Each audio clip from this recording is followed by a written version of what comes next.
Hey, what's going on, Podcast Nation? It is Jason Harris here, and thank you for joining me another episode of Strategy with Jason, Philly Drive Edition. That's right, we're in Philadelphia. I'm here with the one, the only, the oh-so-famous Mr. Danny Zaslavsky. I messed it up. Give it to Zaslavsky. Ski. Zaslavsky. There we go. Yeah. Common spelling. I'm not even going to edit that out because I think that was absolutely perfect. Hey, Danny, thanks for taking the time to jam with me. Thanks, man. I appreciate that you're able to do this and drive at the same time. And I'm not a good multitasker, I'll be honest with you. I'm really not. So, but I've done enough of these, so we're going to figure it out. Okay. Hey, Danny, for everybody out there who's watching and listening, I love kicking off all my podcasts with a little origin story. Okay. Primarily because I'm probably selfish and I just want to know.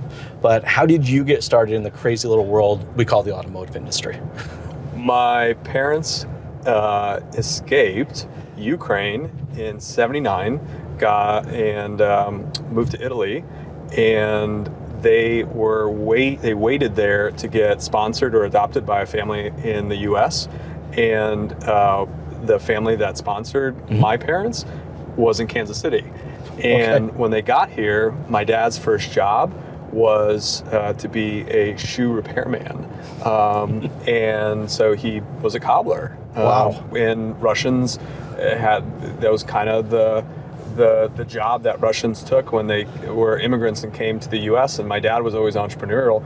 And so he eventually, he always had it in his spirit because he wanted to own the business, right? Yeah. That's like the common thread that you're going to He had that entrepreneurship kind of built into him. Yeah, exactly. And that's certainly not unique to immigrants. We come over here and we see all this opportunity, and our mission is to attach ourselves to where that opportunity meets our purpose. And so my dad's purpose started in shoe repair business. And the cool part about that was right up the street, like literally up the street, was this little car dealership that another guy had started that had 5 cars on the lot.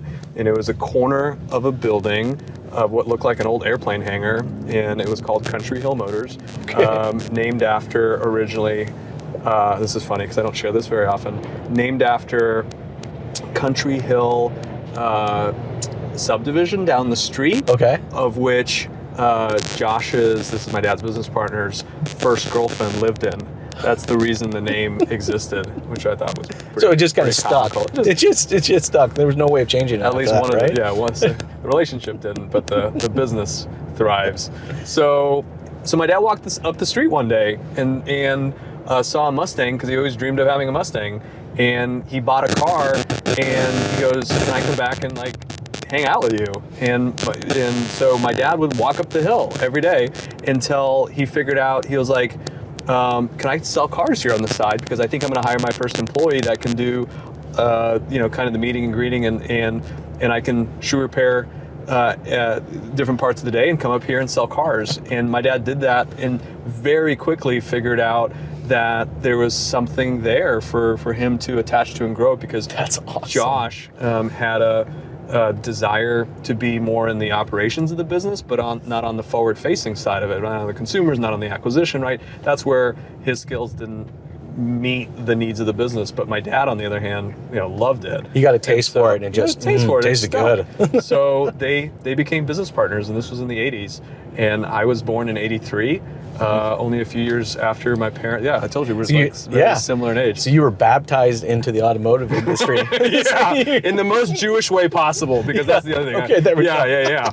So it was matchmaking. Yes. So, and then I grew up in it. So I grew up at the shoe repair business, right? And then my dad would take me up to this car business. So I grew up in this tiny little office. And watched all these deals happen all the time, and watched my dad bring a different car home every day, and all the journey that came along with that, until I became old enough to start to take on roles within the car dealership, and that's when I was 14, and that's kind of when I started actually working there. And what was your first job at the dealership? I was curious. Oh my God, getting on people's nerves, for sure. But my first job in the dealership was washing cars. I hated it, but my dad made me do it. And then he tried to get me to work on cars, and I broke more stuff. And then I said, let me try selling. And I remember being a young guy selling cars. the hardest thing that I had to overcome personally, and I have a word for it now, I didn't then, is imposter syndrome. Because here I was, this like 15-year-old kid selling cars, and I just needed to figure out like how to get people to like trust me, believe in me, right? Exactly. I'm 15 years old selling cars here, and they would always look at me like, you kid, you don't know what you're talking about. And so that, along with other things, gave me the opportunity to kind of grow up and become more articulate. But what I fell in love with at that time was marketing. And I didn't understand back then why I liked marketing so much, because I like fought with my dad and I said, hey, we got to do marketing. And he was like, you see that busy road? See every one of those cars that drives by? That's his That's definition marketing. of marketing. Yeah, that's his definition of marketing. Man, there are still a handful of dealerships out there that do actually believe in that model. But I figured out later why I like marketing, because it's like at the time, and even today, it's where technology existed. Yeah, it's the first impression. Yeah. So that's what drew me to the marketing as well. It was like, getting the customers through the door was one thing. Talking to them, I enjoy doing it, but understanding why they chose this specific location versus the hundreds of other options out there, like it was the marketing. And I was just so fascinated with that really quickly. But I say marketing today, but in reality, I'm probably using the wrong word. It was probably the branding. It was like, why did people connect to this brand versus other brands? Yeah. I started off in a franchise dealership, so it was a General Motors dealership, right? Yeah. And for the life of me, I couldn't understand why people wanted There's to own so much GM vehicles. science in it, isn't there? There is. Like, there's and I just so got much science. fascinated with Yeah. it. I really started to own it. So that makes sense, man, where you got into the marketing side. So what about marketing in the automotive industry, really kind of get you going in the morning? Okay, so sitting from what I know now, looking backwards, I loved seeing, I really like process, I really like data, and how that data turns into information, and how that changes the behavior of the people actually like administering the process. Like, hey, we're going to take this information, we're going to turn it into this process, and then all of a sudden it changed the culture of the store. Back then, we wanted to sell more cars, right? And we wanted to kind of figure out how to buy better and how to therefore attract kind of the right customers. And for a long time, we were cash only. I remember people coming to us and saying, hey, do you guys finance? And we said, no, we're only cash. I mean, that was for 15 years of our car dealership existence. And so when we started doing financing, we were like, well, shoot, we got to tell the world that we offer financing now. And that challenge of figuring it out with the constraints that existed 20 years ago, right? When you were pretty limited. We were pretty limited. The newspaper, literally, radio. Yep. So TV if you could afford it. Exactly. And so that challenge has always been really exciting. And the hard part was making sure that you were always honest with the car instead of just treating it as another quote unquote unit, right? Yes. I always wanted to make sure that I never lost touch with the excitement of what I was actually offering or the problem I was solving, instead of thinking that, like, how many units did I do this month? I trained myself not to think that way, because the reason I got into this business is because I do truly love cars and I love the tech that comes with them, and it's just such a cool industry that you get to, it's got such a long tail, right? You get to be not just part of the acquisition and sale of it, but then all the technology in between to make that transaction possible for the dealer and for the consumer. It's just wild. Well, it's a challenge. It's the challenge. We're challenge junkies. Yep. I mean, honestly, I think you in the car business, and especially if you're on the operations and marketing side, it's the challenge. Yeah. All right. The consumer's evolving. Marketing channels are evolving. Everything is always evolving. I mean, any strategy that we executed 2 years ago, throw it in the trash. It means absolutely nothing, right? That's just how fast things are changing, and it's like to meet the consumer where their expectations are now versus even this last 18 months. Yep. I mean, the consumer has just evolved and changed so quickly just in the last 18 months. And you have to look at your operations and your marketing. It's like, how can you meet the consumer where they want to be met? Yeah. So I can see the challenge, man. I can see why you like it. There was another aha moment that I had. I'm curious what you feel about this. Yeah. So I used to think that when you were talking about brand, I used to think that it's like, okay, we got to get our brand out there as much as possible. Brand. And then when there was a mistake, the brand would apologize and all that kind of stuff, right? But I don't think that's right, actually. I've changed my position. I actually think that the brand is the result of the culture and of the people. And so Yes. you should be people forward and culture forward. And if we want to change the perception of our industry, we got to do it with our people, right? Because that's what lives at the experience level is our people. So I'm lately, when I say lately, like the last decade, we've really taken the brand and put it as almost like at the back of the line and put our people forward, so that when we misstep in the review or in any or any part of it, it's always people first, because I feel like people will forgive another human, but it's much harder to forgive a brand. 100%. Well, look, I think a lot of dealerships out there think brand is something that you create. Yeah. All right. And what they don't realize is that your brand exists regardless if you're intentional about it or not. Yeah. And I think the key of branding is to be intentional about it, right? It's not enough that you just kind of do it and that's it, right? Like you actually have to be intentional about those efforts. Yeah. What are those called when you like take a drug and they tell you that side effects may include? Exactly. I think that's what you're doing. Like, you know, the side effects of your people is your brand. Yes.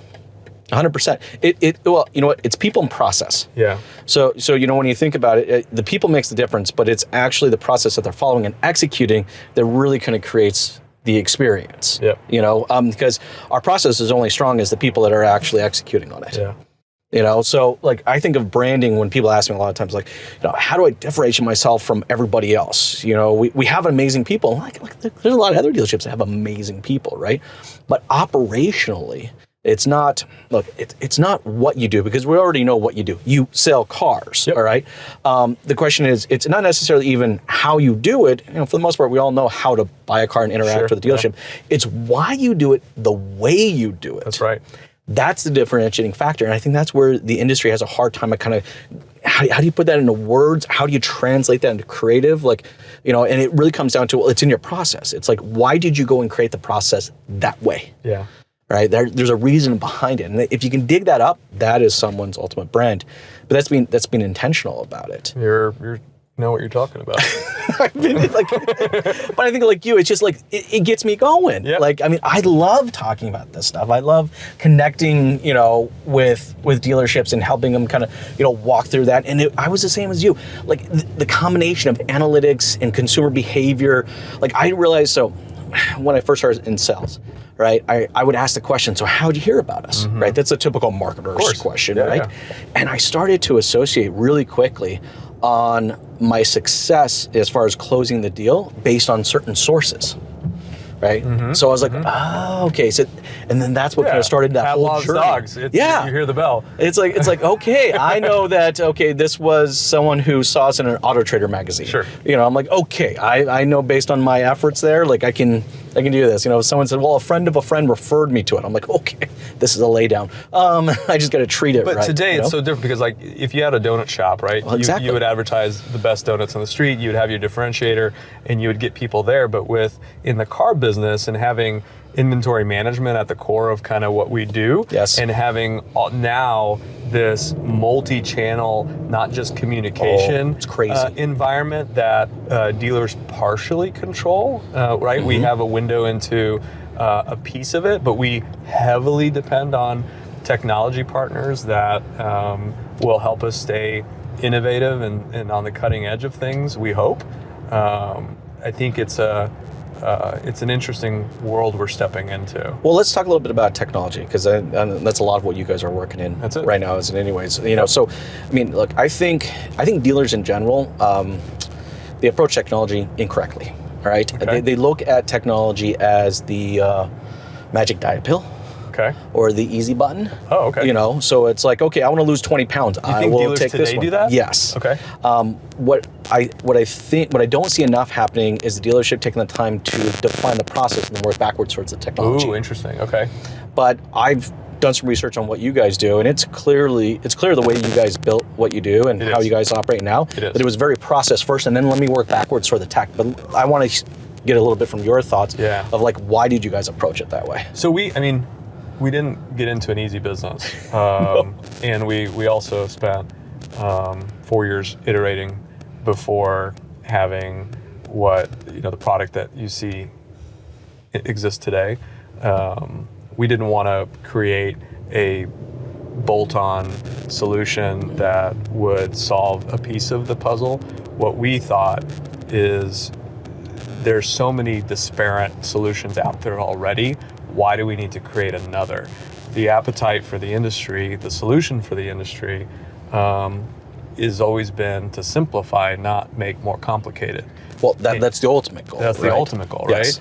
And then the next piece of that is when you can take a car's life cycle and put it into one system, from appraisal to acquisition to inventory management to the insights that you get from market pricing and syndication, getting it out there, and then all the rich data that comes back to it. That individual vehicle file is almost like a EMR, an electronic medical record, right? Yeah, it's like a blueprint. It's a blueprint, right?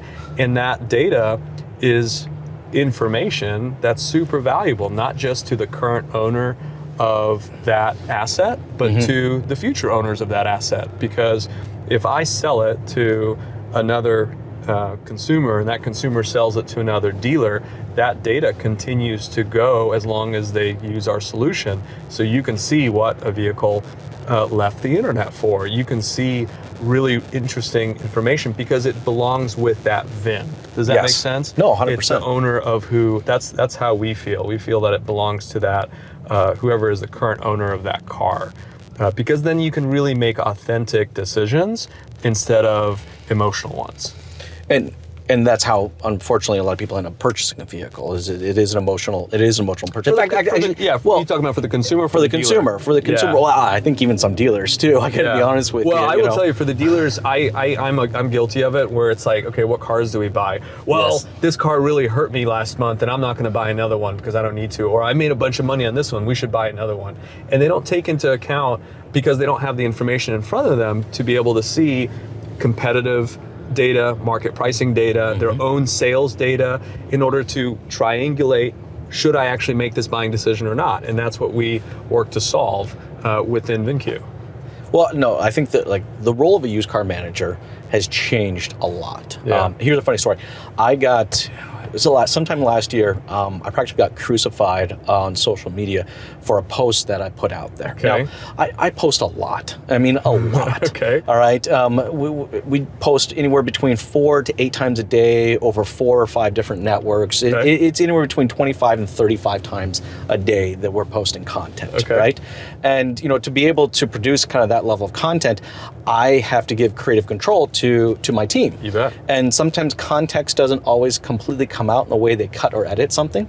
So they put a post out, and the post pretty much starts off with, the most useless position inside of a car dealership, the used car manager. And I get destroyed for this one, right? I can imagine that was touchy. That was very, very touchy. But it took a while, I think, and it was fine because I left it out there because you know what? It opened the conversation, right?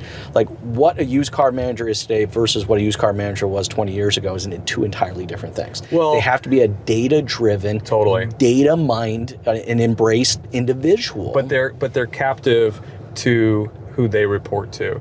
And the question is that leader giving them the ability to grow, or are they keeping them small? And that's a good point. Is a really important distinction, I think, because I know the owners that empower their team to grow with the times, and by that also means failing and making mistakes and costing the company money. But if the heart's in the right place, and because success doesn't look like this, right? No, it looks like this, and then this, right?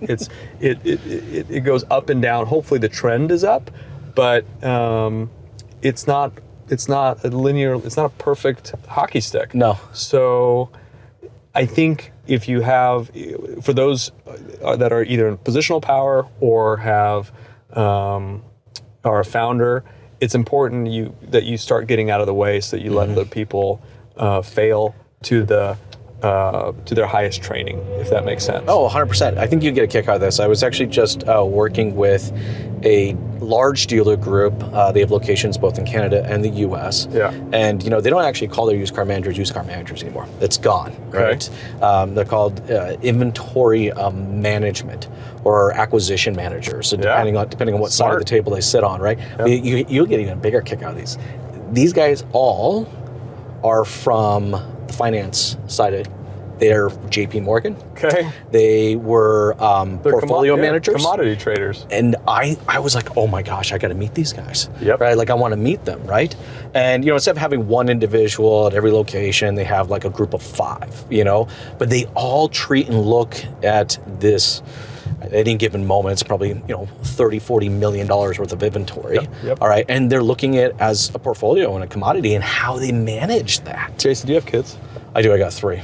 You? What are their ages? 10, 8, and 6. Okay, I have twin 8-year-old boys, and man, so we're you and I are like living parallel pain here, and great stuff too, right? Yeah. But what I'm watching is like my kids have all of this interaction with what games that measure all these different data points that they compete on, right? Yeah. Whether it's Roblox and scoring games or getting points, or you think my kids don't play this yet, but I know others that do, Call of Duty and all the metrics. So like from an early age already, they're being taught how to get that endorphin hit. And I see that within inventory managers that now can, data scientists that can manage inventory without ever having to physically touch it. My dad used to yell at me, how could I make a decision on a pricing unit without 100%. walking on You gotta touch the car. You gotta touch the car. And it's just wild how all of that is continuing to evolve. And I think in some ways positively, and I think in other ways we're not there yet. Yeah. Oh, no, for sure. But I think it's cool that you actually kind of correlate that together. And I think the future of the industry is going to, look, we're already beginning to see a big change in the way that we acquire and manage inventory. And that approach is very investment level. We remove the emotion out of it. Yeah. All right. They're literally just pieces of metal. I've invested this much money. They need to provide this type of level of return. Yep. So I'm curious. This is my question for you. What do you think the new used car manager persona looks like, over the next 5 years?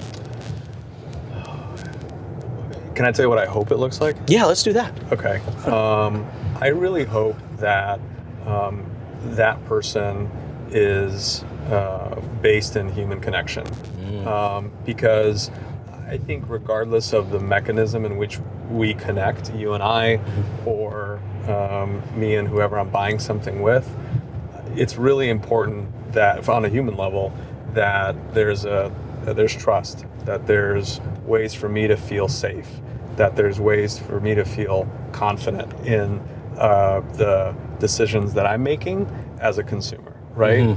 And so, and I want that human connection, and I don't think that's ever going to go away. And in fact, I think that's only going to be amplified because, look at what COVID's done. We found ways within technology to still continue to connect, right? Via video and all that stuff. That's not regressing, that's progressing.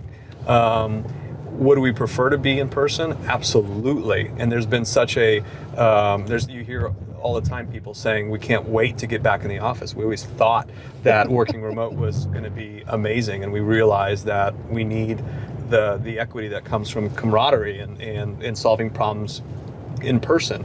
So my long answer to a short question is I think they will be highly educated in data and how that translates into information, but they will be on the front end of in excellent communicators. I think that's the answer. I'm with you. I think communication is going to be, I got to be honest with you, most used car managers I ever worked for when I was selling cars, you could barely get them out of their desk, right? And they definitely weren't, let's say, very efficient in their communication efforts, but you're right. Someone who's data-driven and who's able to quickly connect at a human-to-human level. Kyle Monsier said this, the new sales managers are going to be today's internet sales managers.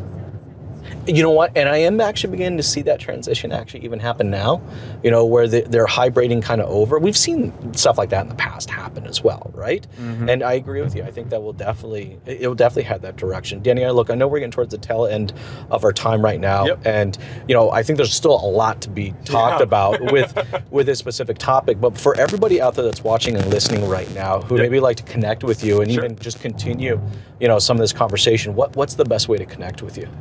So you can find me on social media if you can spell my last name. So there's a challenge for you. But my email is easy, danny@dealerq.com. And you can just shoot me a note. I'm pretty informal.